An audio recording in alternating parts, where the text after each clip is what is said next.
ಅವ್ರದ್ದು ಡಿವೋರ್ಸ್ ಆಯ್ತಪ್ಪ. ಹೌದಾ? ಲಕ್ಷ್ಮಿ ಆಂಟಿ, ನಿಮ್ಮ ಮಗಳೇನೋ ಆಸ್ತಿ ಬೇಕು ಅಂತ ನಿಮ್ಮ ಮೇಲೆ ಕೇಸ್ ಹಾಕಿದಾರಂತಲ್ವಾ? ಅಯ್ಯಯ್ಯೋ, ಅದೆಲ್ಲ ಏನಕ್ಕಪ್ಪ ಈಗ? ಹೌದಲ್ವಾ? ನಮ್ಮನೆ ವಿಷಯ ಅಂತ ಬಂದಾಗ ಅದೆಲ್ಲ ಯಾಕಪ್ಪ ಈಗ? ಅದೇ ಬೇರೆಯವ್ರ ಮನೆ ವಿಷಯ ಅಂತಂದ್ರೆ ಗಾಸಿಪ್ ಮಾಡಕ್ ಕೂತ್ಕೊಂಡ್ಬಿಡೋಣ.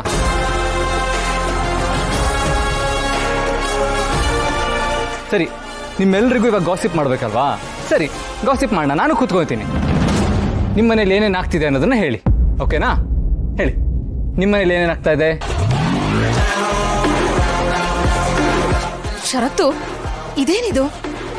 ಮನೆಗೆ ಬಂದಿರೋ ಗೆಸ್ಟ್ಗಳ ಜೊತೆ ಈ ತರ ಮಾತಾಡ್ತಿದ್ಯಲ್ಲ, ಇದು ತಪ್ಪಲ್ವಾ? ಹೌದಲ್ವಾ?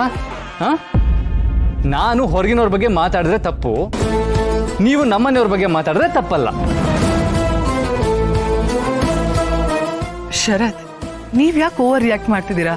ಅಲ್ಲ, ಅಷ್ಟಕ್ಕೂ ಅವ್ರ ದುರ್ಗಾ ಬಗ್ಗೆ ಮಾತಾಡ್ತಿರೋದ್ರಲ್ಲಿ ತಪ್ಪೇನೂ ಇಲ್ವಲ್ಲ? ಮಾಯಾ ಪ್ಲೀಸ್, ನೀನು ಈ ವಿಷಯದಲ್ಲಿ ಇಂಟರ್ಫಿಯರ್ ಆಗದೆ ಇದ್ರೇನೆ ಒಳ್ಳೇದು.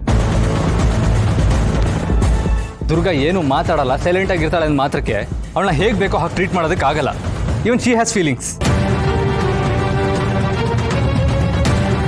ಹಾಗಾದ್ರೆ ಶರತ್ತು, ನೀನು ಅತ್ತೆ, ನೀವು ಈ ಮನೇಲಿ ದೊಡ್ಡೋರು, ಅನುಭವ ಇರೋರು, ತಿಳುವಳಿಕೆ ಇರೋರು, ನೀವೇ ಹೀಗೆ ಮಾಡಿದ್ರೆ ಹೇಗೆ ಅತ್ತೆ? ದುರ್ಗಾ ಹಿತಾಗೆ ಕೇರ್ ಟೇಕರ್ ಇರುವಾಗಲೇ ನಾನು ಇಂಥದ್ದು ಏನೂ ಅವಳ ಹತ್ರ ಮಾಡಿಸಿಲ್ಲ. ಅಂಥದ್ರಲ್ಲಿ ಈಗ ಯಾಕತ್ತೆ? ಅಲ್ಲ ಶರತ್ತು, ಅತ್ತೆ, ಇವಳು ದುರ್ಗಾ ಮೇಲೆ ನಿಮ್ಗೆ ಏನು ಕೋಪ ಇದೆಯೋ ನನಗಂತೂ ಗೊತ್ತಿಲ್ಲ. ಅವಳಿಂದ ನಿಮ್ಗೆ ಯಾವ ಸಮಸ್ಯೆನೂ ಆಗಿಲ್ಲ ತಾನೇ? ನೋಡಿ, ಇದೇ ಫಸ್ಟ್ ಆ್ಯಂಡ್ ಲಾಸ್ಟ್. ಇನ್ಮೇಲೆ ಈ ರೀತಿ ಆಗದೆ ಇರೋ ಥರ ಪ್ಲೀಸ್ ನೋಡ್ಕೊಳ್ಳಿ. ದುರ್ಗಾ, ನಿನ್ನನ್ನು ಆಮೇಲೆ ಬಂದು ಪಿಕ್ ಮಾಡ್ತೀನಿ.